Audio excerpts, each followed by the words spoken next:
August 8, 1944, near Saintes, south of Caen, Normandy, France. The leather of his commander's gloves creaked as Hupman Michael Wittman gripped the cockpit of Tiger 007, scanning the headroll-lined horizon through his Zeiss binoculars. His hands trembled, not from fear, but from a revelation that had been building since dawn. They keep coming, Mother of God. They never stop coming. For 3 hours, his company of 4 Tiger tanks had destroyed Sherman after Sherman. 27 burning hulks littered the fields around the Confels Road. Each Tiger had claimed at least 6 kills.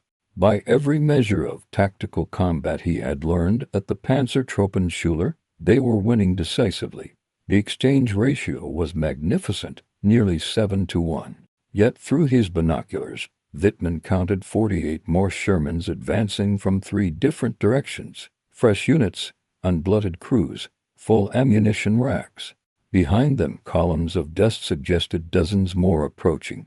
His 4 Tigers had perhaps 12 rounds of armor-piercing ammunition left between them. No fuel for major maneuvers, no reserves coming. The mathematics of annihilation were being written not in individual tank battles, but in production statistics that rendered tactical brilliance irrelevant. What Wittman was witnessing, what every German tank commander would witness across every front, was not a battle, but a demonstration of industrial arithmetic that would crush the Wehrmacht beneath sheer mass. Within minutes, Michael Wittman would be dead, his legendary Tiger destroyed by either a Sherman Firefly of the 1st Northampton Championship or Canadian forces.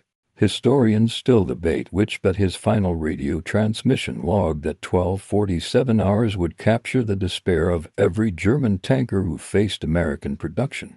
Munition echt Geiger unbe ammunition exhausted, enemy unlimited. The story of German tank superiority began on May 26, 1941 at the Berghof, Hitler's mountain retreat. Ferdinand Porsche and Henschel and Son presented their prototypes for what would become the Tiger tank. Hitler, mesmerized by the massive 88mm gun and armor that no Allied tank could penetrate, immediately ordered production. This tank, Hitler declared to his assembled generals, will be worth a battalion of ordinary tanks. 1 Tiger will destroy a dozen enemy vehicles. The Führerbefehl, Führer order that followed set the tone for Germany's fatal miscalculation. Quality would triumph over quantity. Each Tiger would be a masterpiece of engineering, handcrafted by skilled workers, invincible on the battlefield. The Americans, Hitler assured his staff, could never match German engineering excellence. Their tanks would be, in the words of propaganda minister Goebbels, Detroit tin cans on tracks. The first Tiger rolled off the production line at Henschel's Castle factory on August 4, 1942. It had taken 300,000 man-hours to complete. The workers had installed 26,000 individual parts. Master craftsmen had hand-fitted the transmission. Skilled welders had spent days on the armor plates. The untold wheel system alone, a marvel of engineering that distributed the tank's 57-ton weight, required precision assembly that only experienced workers could accomplish. Oberst Wolfgang Tumulla, watching the first Tiger's trials at Kumdorf, wrote in his report, "This machine represents the pinnacle of German engineering. No enemy can stand against it. If we can produce 100 per month, the war is won." Germany would never produce 100 Tigers in any month. The highest monthly production achieved in April 1944 after 2 years of optimization was 104 tanks. By then, American factories were producing 2,000 Shermans monthly. The story of American tank production began not with military planning but with a telephone call. On May 28, 1940, William Cudson, former president of General Motors, received a call from President Roosevelt. "Bill," the president said, "I want you to come to Washington. We need to build 50,000 planes and 50,000 tanks." Cudson's response would define American production philosophy. "Mr.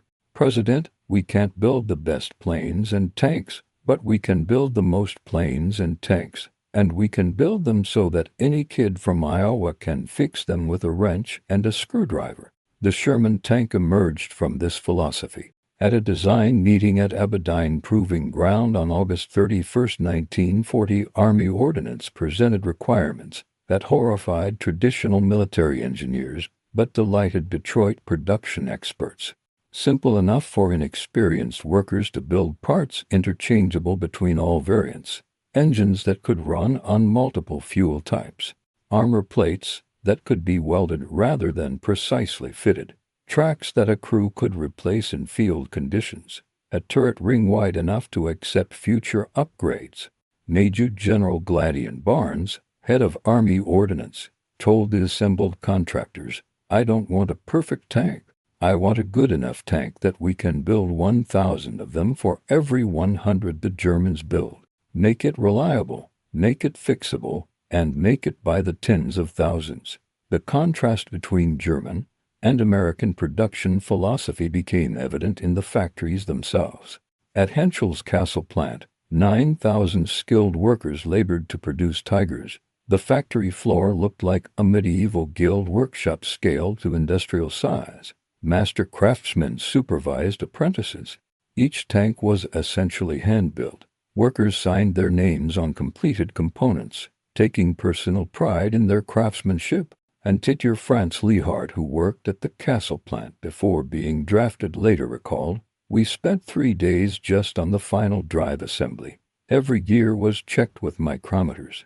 Every weld was inspected 3 times. We painted identification numbers by hand. It was not mass production. It was art." Meanwhile, at Chrysler's Detroit Tank Arsenal, opened on September 15, 1941, the reality was radically different. The factory covered 1.25 million square ft, larger than all German tank factories combined. Instead of master craftsmen, the workforce consisted of former automobile workers, housewives, teenagers, and anyone who could learn to operate a riveting gun or welding torch. Rose Willow Monroe, who would become Rosie the Riveter, worked on Sherman production at the Arsenal. She later described the experience. "I'd never seen a tank before I started building them. They gave us 2 days of training, then put us on the line. Everything was broken down into simple steps. I'd weld one seam, the tank would move, someone else would weld the next. We'd finish a tank in 4 hours." The Detroit Tank Arsenal achieved something German engineers considered impossible: assembly line production of tanks. Adapting techniques from automobile manufacturing, Chrysler engineers broke the Sherman into modular components. Subassemblies were built on parallel lines, then brought together for final assembly. The entire process from raw steel to completed tank took 48 hours. By December 1942, the production statistics were already telling a story that German commanders refused to believe. The Detroit Tank Arsenal alone was producing 896 Shermans per month, more than double what many German intelligence reports suggested. Across America, 11 factories were building Sherman's. Detroit Tank Arsenal, Chrysler, 896 monthly by December 1942. Grand Blanc Tank Arsenal, Fisher Body, 385 monthly. Limmer Locomotive Works, 165 monthly. Pressed Steel Car Company, 320 monthly. Pacific Car and Foundry, 280 monthly. Federal Machine and Welder, 240 monthly. American Locomotive Company, 310 monthly. Baldwin Locomotive Works, 205 monthly. Pullman Standard Car Company, 385 monthly. Montreal Locomotive Works, Canada, 180 monthly. Angus Shops, Canada, 145 monthly. Total monthly production by December 1942, approximately 3,500 Sherman tanks. German monthly Tiger production, same period, 34 tanks. The ratio was already 103:1.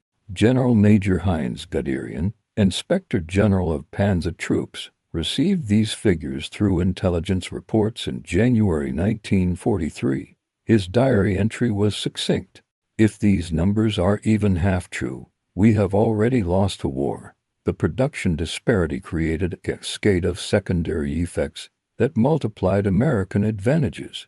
With thousands of Shermans available, American tank crews trained on actual tanks. At Fort Knox, Kentucky, the Armored Force School had hundreds of Shermans dedicated solely to training. Crews spent 12 weeks learning every aspect of their vehicle. They fired thousands of rounds in gunnery practice.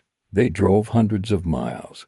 They performed maintenance until they could replace any component blindfolded. Private First Class Clarence Smoor, training at Fort Knox in 1943, later recalled, "We beat the hell out of those training tanks, drove them till they broke, fixed them, drove them again. By the time we shipped out, I knew that tank better than my family's farm tractor. Every sound it made, what it meant, every tool needed for every job."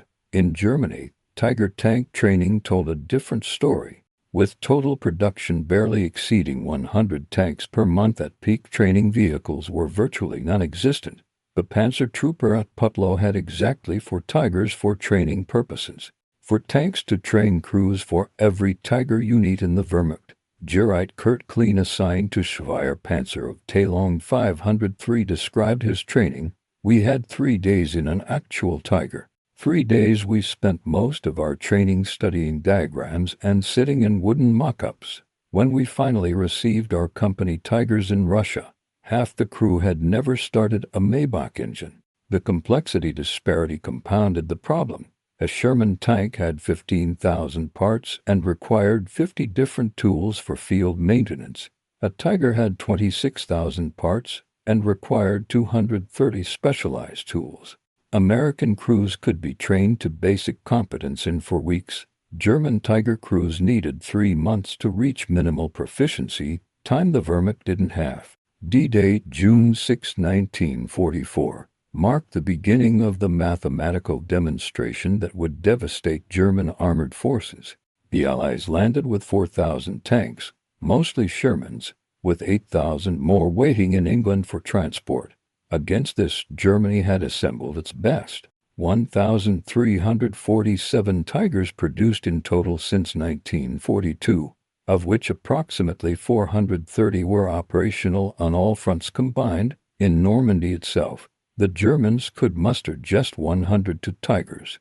SSO Schmura and string of Schwerer SS Panzerabteilung 101 witnessed the reality on June 7 near Ka.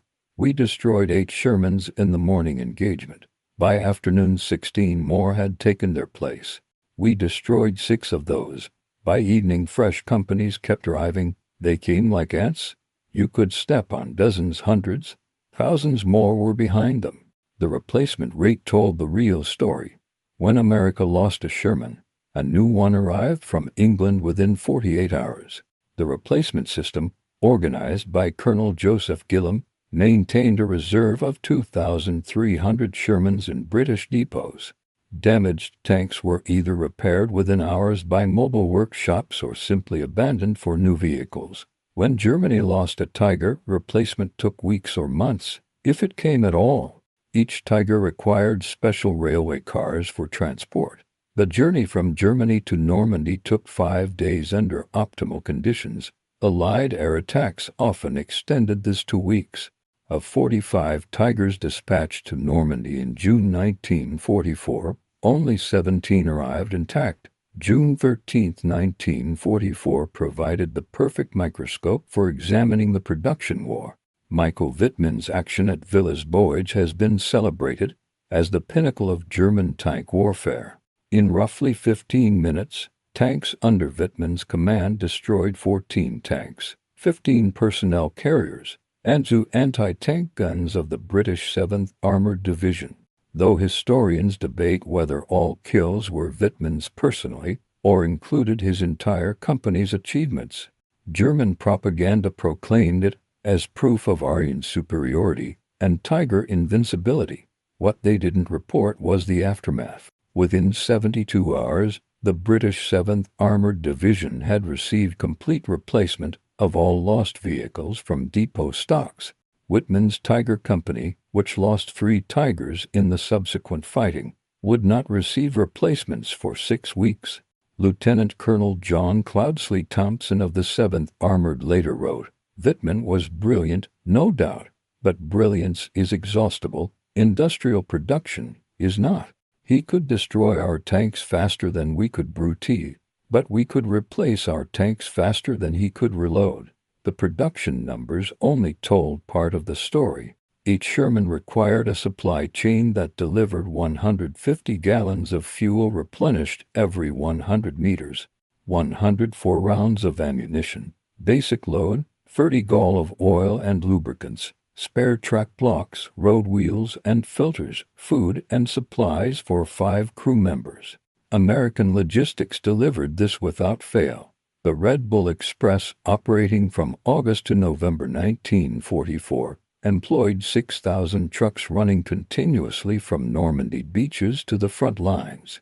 In a single day, August 29, 1944, the Red Bull delivered 12,342 tons of supplies, 800,000 gallons of fuel, 3,000 tons of ammunition, supplies for 28 divisions.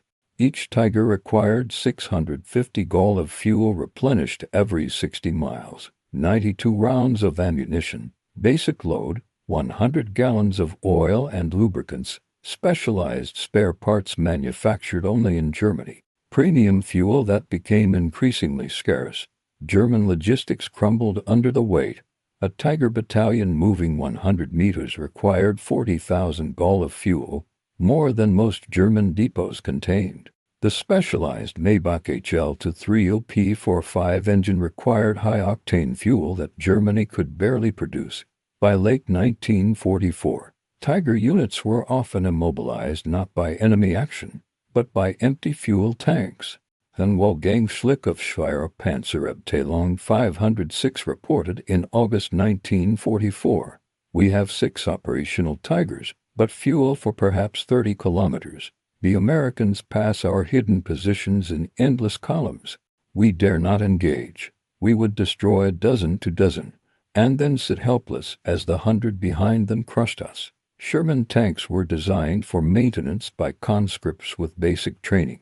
The entire transmission could be replaced in 4 hours. Track replacement took 90 minutes. Engine swaps required 6 hours. Every part was accessible without removing other components. The sloped armor that critics claimed was inferior to Tiger's thick vertical plates had an advantage. Damaged plates could be cut off and welded on by any competent welder. Technical Sergeant Robert Early, maintenance chief for the 3rd Armored Division, explained, "The Sherman was like a farm tractor with armor. Any kid who'd worked on his dad's John Deere could figure it out. We had replacement everything: engines, transmissions, turrets, tracks. Something broke, unbolt it, bolt on a new one. We'd have a knocked-out Sherman running again before the Germans finished diagnosing what was wrong with their Tiger." Tiger maintenance was a nightmare of complexity. The untold wheel system, brilliant for weight distribution, required removing up to 9 wheels to replace one damaged inner wheel, a 12-hour job under ideal conditions. The transmission, a masterpiece of engineering with 8 forward gears, required specialized tools and trained mechanics for any serious repair. The Maybach engine, powerful but temperamental, needed constant adjustment. Feldwebel Hansbauer, Tiger mechanic with Schupanzer Auftung 502, described the reality. "In Russia, we had a Tiger with transmission damage. The replacement transmission was in Germany. It took 3 weeks to arrive. Installing it required removing the turret. We needed a 15-ton crane. No crane was available. The Tiger sat useless for 2 months while Shermans passed us every day." By mid-1944, the mathematics of production had created a cascading crisis Germany couldn't solve. Each Tiger required a crew of 5 highly trained specialists. Commander, minimum 6 months training. Gunner, 4 months specialized training. Loader, 2 months training. Driver, 4 months training on heavy tanks. Radio operator, hull gunner, 3 months training. Training a complete Tiger crew properly required 19 man-months of instruction. Germany was losing Tiger crews faster than they could be trained. When Tiger 007 was destroyed near Sintho on August 8, 1944, killing Michael Wittman and his crew, Germany lost 60 man-months of irreplaceable training and years of combat experience. The Americans faced no such crisis. By 1944, Fort Knox was graduating 2,000 fully trained Sherman crews monthly.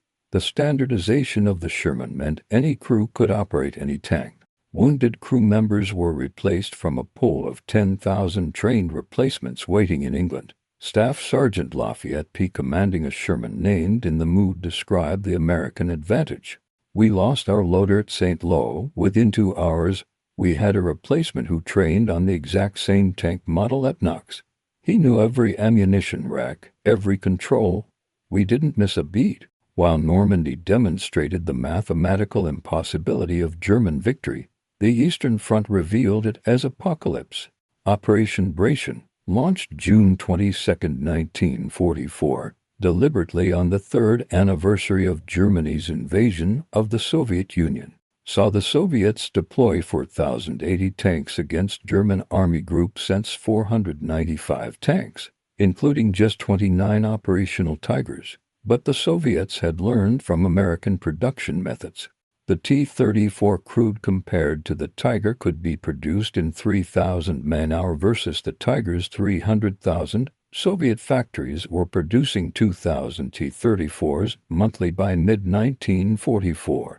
When Germans destroyed 3 Soviet tanks, 5 replacements appeared. When they destroyed 5, 10 appeared. Headman Ernst Linderman of Panzerabteilung 505 recorded the mathematical horror. July 5 we destroyed 16 T-34s near Minsk. July 6 22 more appeared. We destroyed the 11th of July 7 45 T-34s attacked. We destroyed 19 before running out of ammunition. July 8 60 T-34s. We had 2 Tigers operational. We retreated. The Soviets had adopted American mass production philosophy. Quantity has a quality of its own. They also received 412 Shermans through Lend-Lease, more than 3 times the total number of Tigers ever built. The Italian campaign provided German tank crews with their clearest view of American industrial might.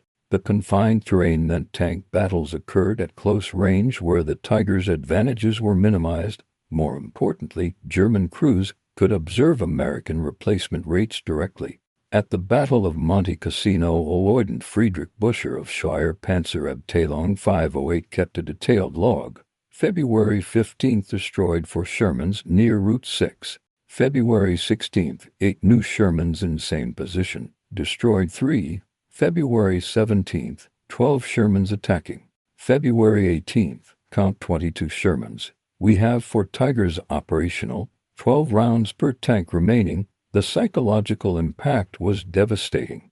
Gerrit Helmut Wagner wrote to his wife, "We are Sisyphus pushing the boulder. Every Sherman we destroy is replaced by 2. Every 2 by 4 we kill tanks like a farmer harvesting wheat. But the field grows back overnight." American tank recovery added to German despair. The 16th Armored Recovery Battalion could retrieve and repair damaged Shermans faster than Germans could confirm their destruction. Captain Thomas Roberts of the 16th described their efficiency. "We'd hook a Sherman that caught fire in the morning, have it back to depot by noon, repaired by evening, and back in action the next morning. The Germans would mark it as a kill, then face the same tank 3 days later." The production statistics became human stories on factory floors across America. At Detroit Tank Arsenal, workers knew exactly what their production meant. Above the assembly line hung a banner, "Every tank we build is a life saved." Mary Krivsky, a Polish immigrant working at Detroit Arsenal, embodied American production determination. "My brother was in Italy with the 1st Armored. Every Sherman I welded might be the one that brought him home. We worked 16-hour shifts during the Sicily invasion. Nobody complained. The line never stopped. The factory operated 3 shifts, 24 hours a day, 365 days a year. Christmas 1943 saw voluntary overtime reach 95%. Workers who called in sick received visits from colleagues checking if they needed help. Absenteeism ran below 2% compared to 15% in German factories by late 1944. German factories faced different realities.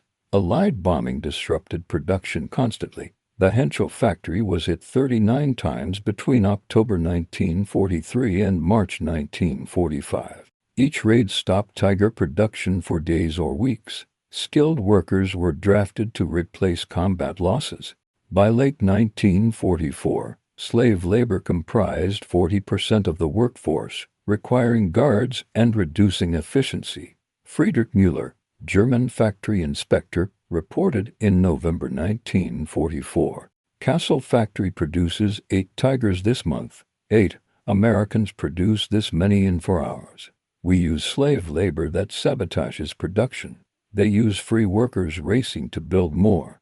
We cannot win this arithmetic. Sherman tanks ran on regular gasoline. Any octane from 70 to 85 worked fine. The radial aircraft engine was forgiving, reliable, and could burn almost anything flammable in an emergency. American fuel supply was unlimited. Texas alone produced 100 million barrels of oil in 1944. Standard Oil refined to billion gallons of gasoline monthly. Tigers required premium fuel, at least 87 octane, for the Maybach engine to function properly. Germany's synthetic fuel plants, primarily using coal liquefaction, produced inferior fuel that damaged engines. By late 1944, fuel allocation for training was eliminated. New Tiger crews arrived at units without ever having driven their tanks. The fuel consumption differential was staggering. A Tiger consumed 2.75 gall per mile on roads, 5.5 gall per mile cross-country. A Sherman consumed 0.5 gall per mile on roads, 1.2 gall cross-country. Moving a Tiger company 100 meters required 15,000 gall of fuel. Moving a Sherman company the same distance required 3,000 gall. Obus von Westenhagen, commanding Schürer SS Panzerteilung 100, reported the impossible situation. December 16th, start of Ardennes offensive. My Tigers have fuel for perhaps 60 kilometers. The objectives are 200 kilometers distant.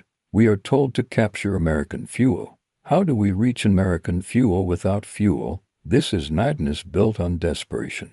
The Battle of the Bulge, December 1944, provided the final mathematical proof of German defeat. Hitler assembled his last reserve 450 tanks, including 69 precious King Tigers for Operation Watch on Rhine. Against this, Americans could deploy 1,000 tanks in the European theater with 6,000 more in reserve or training in the United States.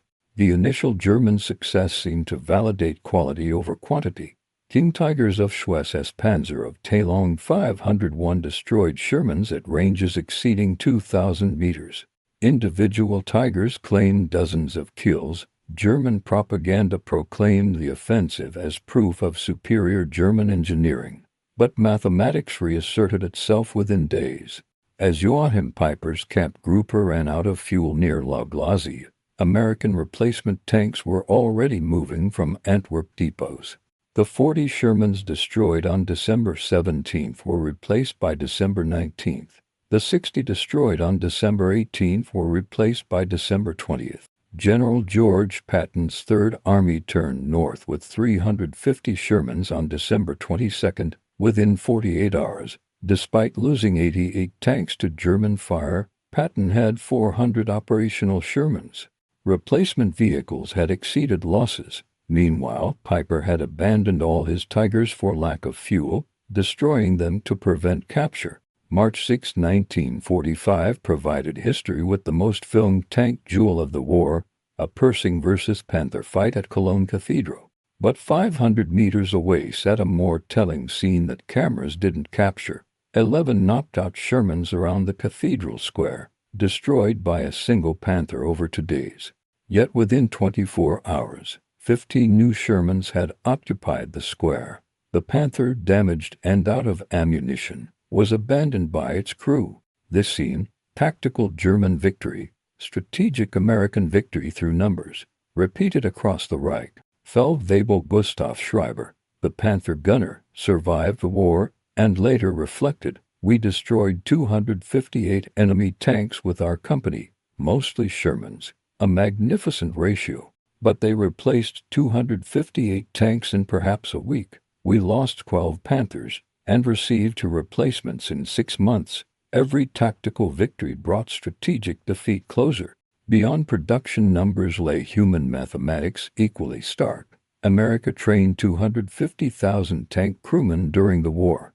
Germany trained perhaps 40,000 for Tigers and Panthers combined. When America lost a crew, 5 trained replacements waited in depots. When Germany lost a Tiger crew, their expertise vanished forever.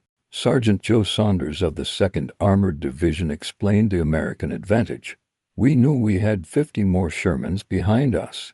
If our tank got hit, we'd bail out, walk back, get another tank, and return to fight." The Germans knew each Tiger lost was irreplaceable. That knowledge that we could afford losses and they couldn't, that won the psychological war. The crew quality differential widened as the war progressed. By March 1945, American tank crews averaged 6 months of training before combat. German Tiger crews, if they received Tigers at all, averaged 2 weeks of training. Boys of 16 were driving 68-ton King Tigers they'd first seen days earlier. Gerrit Wilhelm Hoffmann, driver in Panzerteilung 512, described his training. "I had driven a truck in Hitler Youth. They gave me 4 days in a Panzer IV, then put me in a King Tiger. The commander had been a store clerk 2 months earlier. The gunner had fired 5 practice rounds. We faced Americans who had been training for a year. The fundamental difference lay not in capability but in philosophy. Germany pursued engineering perfection. Each Tiger was a masterpiece. Its 88mm gun could destroy any Allied tank at 2,000 meters. Its armor could deflect most Allied shells. Its sophisticated transmission provided smooth power delivery. Its interleaved wheels distributed weight perfectly. America pursued production efficiency. Each Sherman was adequate. Its 75mm gun struggled against Tiger armor. Its armor was vulnerable to German guns. Its transmission was simple. Its suspension was basic, but it was good enough, and America could build 36 Shermans for the cost of 1 Tiger. William Canadson, observing Sherman production in 1943, stated the American philosophy: "The best tank is not the one that's technically superior. It's the one that's there when you need it. A Sherman in France is worth 10 perfect tanks on a drawing board." Albert Speer, German armaments minister, understood too late. In his 1969 memoirs, he wrote, "We sought perfection and achieved paralysis. Every improvement delayed production. Every modification required retooling. Meanwhile, Americans built the same basic tank in overwhelming numbers. They won through arithmetic, not engineering." Shermans achieved 90% operational readiness rates.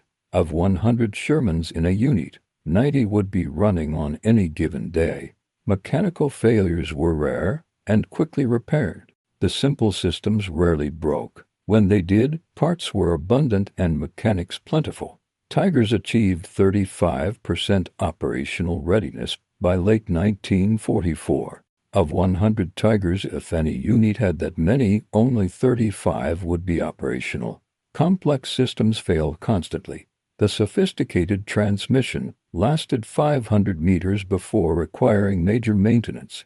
The internal wheels collected mud that froze in Russian winters, immobilizing the tank until chip-free. Major Hans Kruger, maintenance officer for Panzerabteilung 503, documented the crisis. January 1945. Of 45 Tigers on strength, 11 operational, 8 await transmissions, 6 need engines, 12 require track repairs, 8 have multiple failures. We cannibalized 3 Tigers to keep 1 running. Americans abandon damaged Shermans and get new ones. By early 1945, American production had achieved something beyond numbers. It had created strategic freedom. Commanders could plan operations knowing losses would be replaced immediately. They could trade tanks for objectives. They could use Shermans as expendable assets. General Omar Bradley explained, "We knew we'd lose 4 Shermans for every Tiger killed.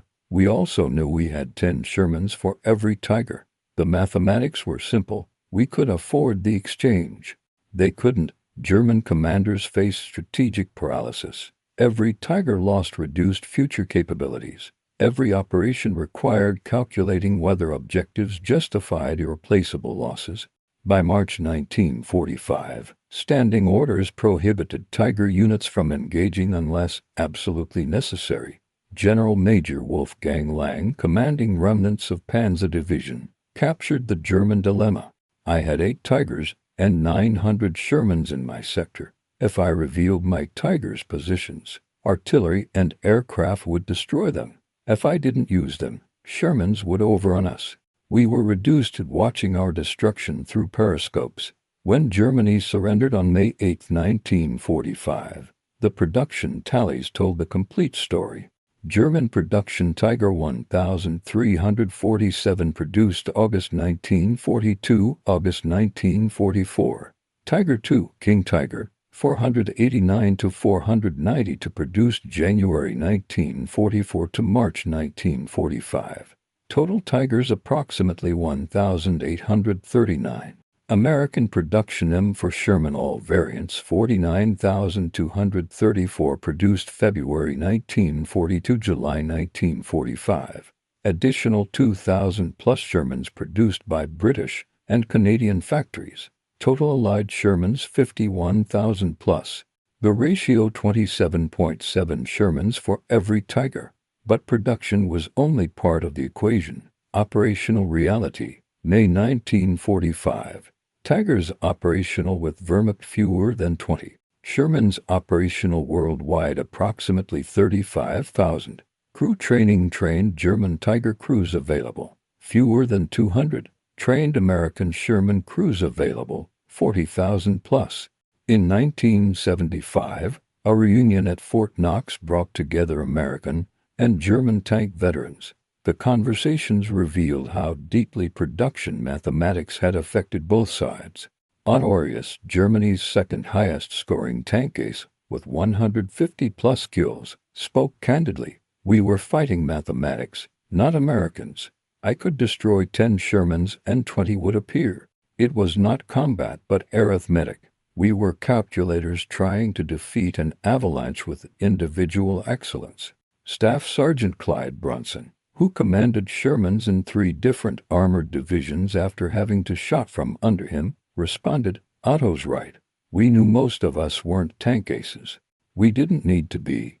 We needed to be adequate and numerous. Wars aren't won by heroes, but by production lines." The most poignant moment came when former robust Hans von Luck asked the American veterans, Did you know your numbers would overwhelm us regardless of our skill?" Sergeant Ray Hopkins answered, "We knew. Every replacement depot we passed had hundreds of new Shermans. Every letter from home mentioned factories running 3 shifts. We knew you were fighting the entire American industrial machine. We almost felt sorry for you." American mass production created ripple effects beyond simple numbers. With thousands of surplus Shermans, America could afford experimentation. Specialized variants appeared monthly. Sherman Firefly, British 17-pounder gun, Sherman Jumbo, extra armor, Sherman Coley, rocket launcher, Sherman Crab mine flail, Sherman DD amphibious, Sherman Dozer, bulldozer blade, Sherman Crocodile, flamethrower. Germany could barely produce standard Tigers, let alone variants. Each experimental modification meant fewer combat tanks. The Stern Tiger, converting Tigers to assault guns, produced exactly 18 vehicles, a fatal diversion of precious resources. The parts supply demonstrated the disparity. American depots stocked 50,000 different Sherman parts. Any component could be delivered to any unit within 72 hours. German Tiger units waited months for specific parts, often cannibalizing operational tanks to keep others running. Technical Sergeant Mike Kozlowski, running a forward depot in Belgium, described American abundance. "We had warehouses full of everything: engines, transmissions, guns, tracks. A unit call for parts. We loaded a truck and sent it. I threw away more spare parts for lack of storage space than German units ever received. American tank crews lived in a different universe from their German counterparts. They knew replacement tanks were plentiful. They knew survival meant more than victory. They knew they could afford to be cautious. Private First Class Clarence Moore described the mentality. Our lieutenant told us straight, your job is to survive and keep pressing forward. If you see a tiger, call artillery or air support. Don't be heroes. Heroes die. We have more tanks than we have trained crews. Keep yourselves alive and we'll keep you in tanks. German Tiger crews faced opposite pressures. Each Tiger was irreplaceable. Each crew was precious, yet they were expected to fight against impossible odds, achieving kill ratios that mathematics made meaningless. Feldwebel Karl Braumann, gunner and Sherpanzer of Talon 52, described the psychological burden. We knew we had to kill 10, 20, 30 enemy tanks to justify our Tiger's existence. The pressure was unbearable. We were not soldiers, but accountants, calculating whether we had killed enough to justify our resources. Behind production numbers lay infrastructure that determined outcomes. American factories were immune to enemy attack. Detroit, Chicago, Pittsburgh, all produced at maximum capacity without fear of bombing. Workers arrived rested, fed, and motivated. Materials flowed without interruption. Quality control caught defects before tanks left factories. German factories operated under constant threat. The Henschel Works in Kassel was bombed 39 times. The Mann factory in Nuremberg was hit 27 times. Workers spent nights in shelters, days clearing rubble. Materials arrived sporadically as Allied bombing severed rail lines. Quality suffered as exhausted workers and slave laborers made mistakes. Hans Muller, production manager at Henkel, documented the cascade of problems. October 1944. Last night's raid destroyed the heat treatment facility. Tiger armor plates must go to Essen if trains run. Essen was bombed Tuesday. Alternative is Dortmund bombed Thursday. We have 200 Tiger hulls awaiting armor. Perhaps 20 will be completed this month. American production faced no such obstacles. The Fisher Tank Arsenal in Grand Blanc, Michigan, employed 4,500 workers in perfect safety. They worked regular shifts, lived in comfortable housing, and ate in cafeterias serving fresh food. Their children attended schools. Their families shopped in stocked stores. Mass production created learning curve advantages Germany couldn't match. Every 1,000 Shermans produced reduced unit cost by 8%. Production improvements were implemented across all factories simultaneously. By 1944, Detroit Arsenal was building Shermans 60% faster than in 1942 using fewer workers. Lieutenant Colonel Robert Young, analyzing production efficiency, reported workers' suggestions improved production continuously. A woman in pressed steel noticed a welding sequence change could save 4 minutes per tank. Implemented across all factories, this saved 3,300 production hours monthly, enough to build 40 additional Shermans. German production showed reverse learning curves. As experienced workers were drafted, quality declined. As materials became scarce, substitutions complicated production. As Allied bombing intensified, production dispersed to smaller facilities, losing efficiency. Tiger production time increased from 300,000 man-hours in 1942 to 450,000 man-hours by late 1944. Each Tiger cost more and took longer to build as the war progressed. The opposite of American experience. The Tiger's technological superiority came with hidden costs. The sophisticated Maybach engine required 120 different parts unique to Tigers. The complex transmission needed specialized tools. The gun's precision required careful maintenance. Every advantage increased complexity. The Sherman's simplicity was its strength. The Ford GAA engine shared parts with truck engines. The transmission was a modified truck design. The gun was an adapted anti-aircraft weapon. Everything was proven, reliable, and repairable with common tools. Master Sergeant Tom Williams, maintaining Shermans for the 4th Armored Division, explained, "We fixed Shermans with parts from trucks, jeeps, anything. Needed a fuel pump. Truck pump worked. Needed electrical parts. Jeep alternator fit. The Tiger needed exact parts made in specific factories. We needed whatever worked." American production superiority created psychological weapons beyond numbers. Captured German tank crews were deliberately shown American tank parks containing hundreds of new Shermans. They toured repair depots rebuilding damaged tanks in hours. They witnessed the casual waste of material that revealed unlimited resources. Headman Friedrich Schultz, captured after his Tiger was destroyed near Aachen, described his tour of a replacement depot. "They showed us 500 new Shermans waiting for crews. The American officer said they received 500 monthly just for this sector. I knew then every Tiger we'd destroyed was meaningless. We were bailing the ocean with teaspoons."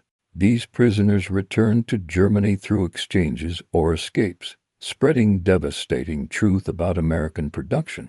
Their reports, more credible than propaganda, destroyed morale among German tank crews training on the few remaining Tigers. By winter 1944-45, the maintenance differential had become absolute.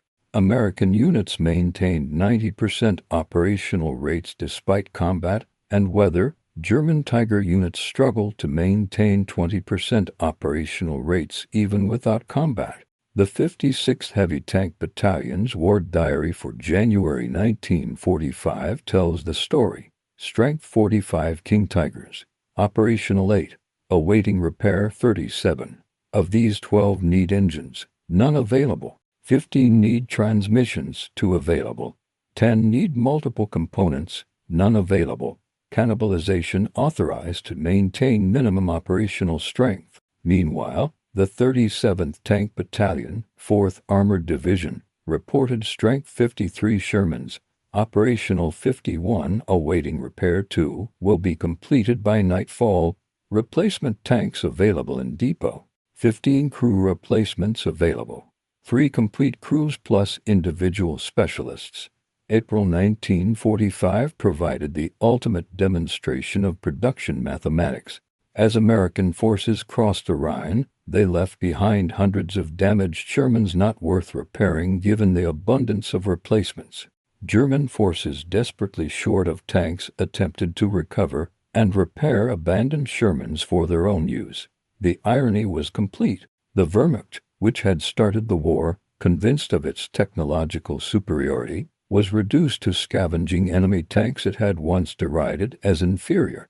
Tigers, too complex to maintain without German infrastructure, were abandoned for lack of fuel or minor repairs. Shermans, simple and robust, were pressed into German service. Obus Wilhelm Müller, commanding an improvised battle group defending Nuremberg, reported the final humiliation. "My command consists of 3 Tigers, 1 operational, 8 Shermans captured and repaired, 12 assault guns and various wheeled vehicles. The American tanks are easier to maintain than our own. We are fighting American tanks with American tanks." The war ended not with dramatic tank battles, but with American columns driving past abandoned German armor. Tigers sat beside roads, out of fuel, out of ammunition, out of spare parts. Their crews, the best trained tank soldiers in history, walked home in defeat. Sherman columns rolled through Germany, each lost tank immediately replaced from the endless stream flowing from Atlantic ports. Their crews, adequately trained and utterly confident in their supply chain, barely paused to acknowledge the abandoned German giants. General Dwight Eisenhower, touring defeated Germany, observed, "We did not defeat German tanks. We defeated German production." Every Tiger was a tactical victory that cost them strategic capability. Every Sherman we lost was replaced before they finished counting their kills. The final accounting revealed the true mathematics of victory production speed. Tiger 300,000 to 450,000 man-hours per tank. Sherman 17,000 to 48,000 man-hour per tank. Corrected from earlier underestimate ratio. 1 Tiger's production time equals 6 to 26 Shermans.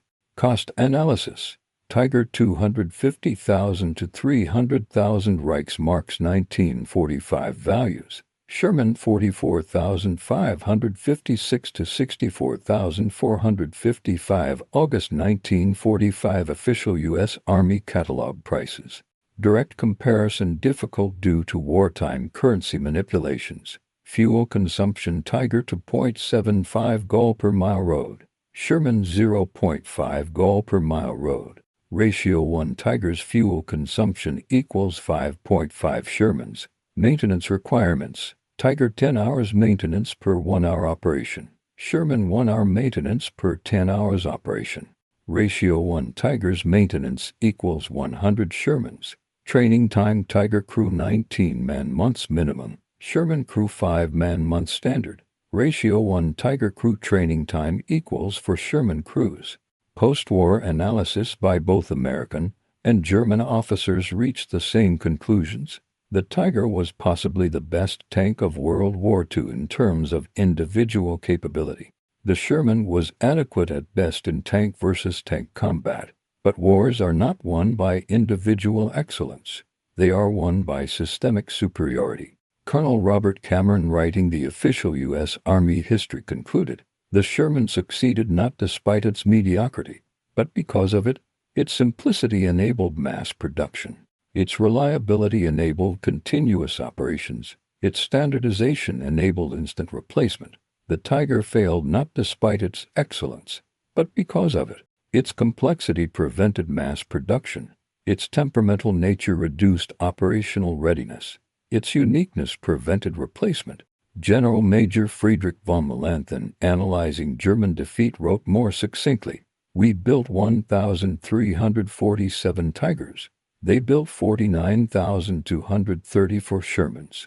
Everything else is commentary." Behind the production numbers lay human costs that revealed the true price of the German quality over quantity philosophy. Tiger crews, knowing their tanks were irreplaceable, fought to the death rather than abandon them.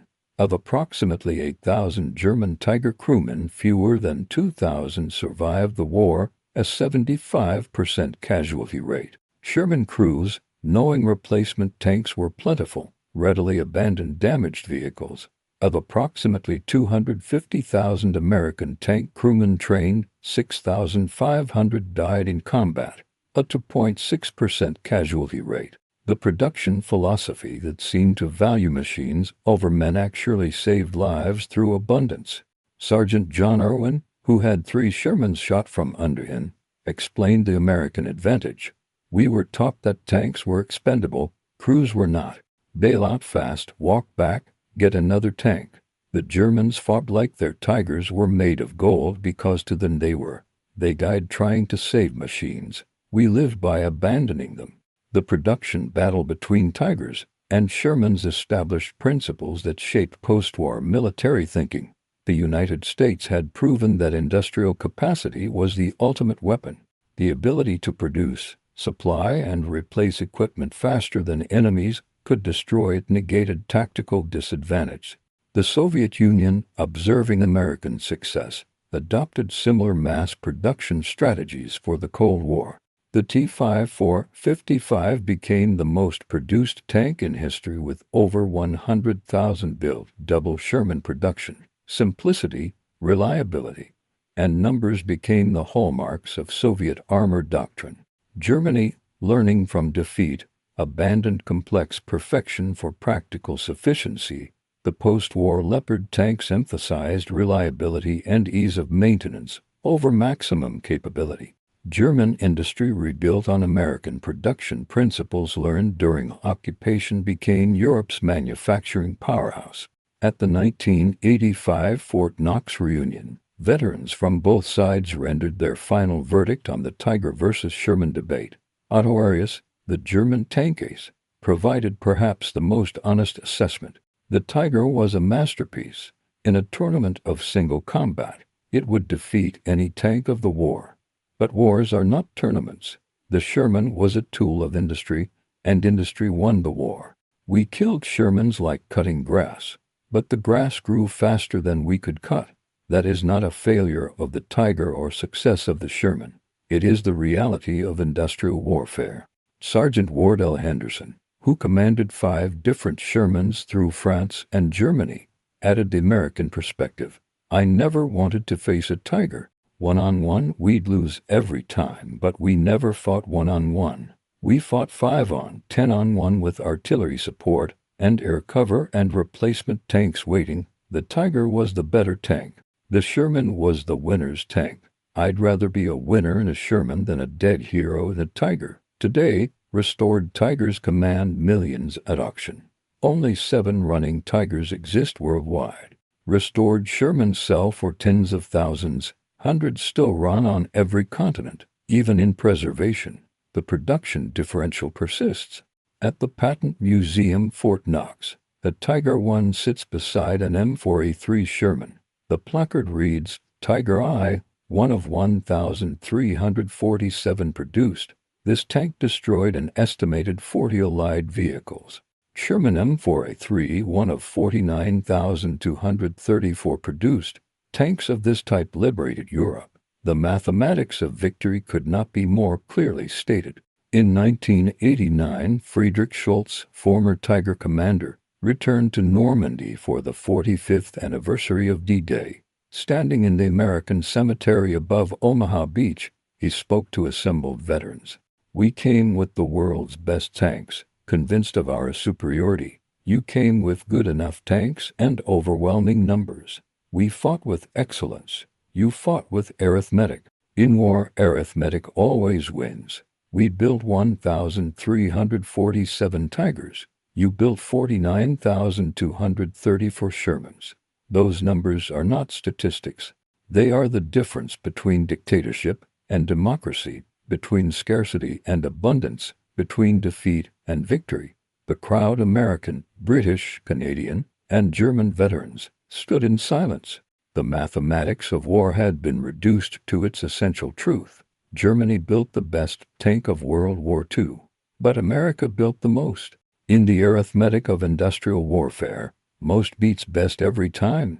The German Tiger was a masterpiece of engineering, a testament to technical excellence, a symbol of quality over quantity. It was also a strategic disaster, a resource sink, and ultimately a monument to the fallacy that tactical superiority can overcome industrial inferiority. The American Sherman was a compromise, a good enough solution, a triumph of procurement over perfection.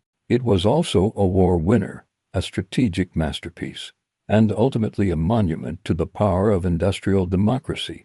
Germany built 1,347 Tiger tanks, each one a mechanical marvel that could dominate any battlefield where it appeared. America rolled out 49,234 Shermans and buried the Third Reich beneath an avalanche of adequate tanks with well-supplied crews.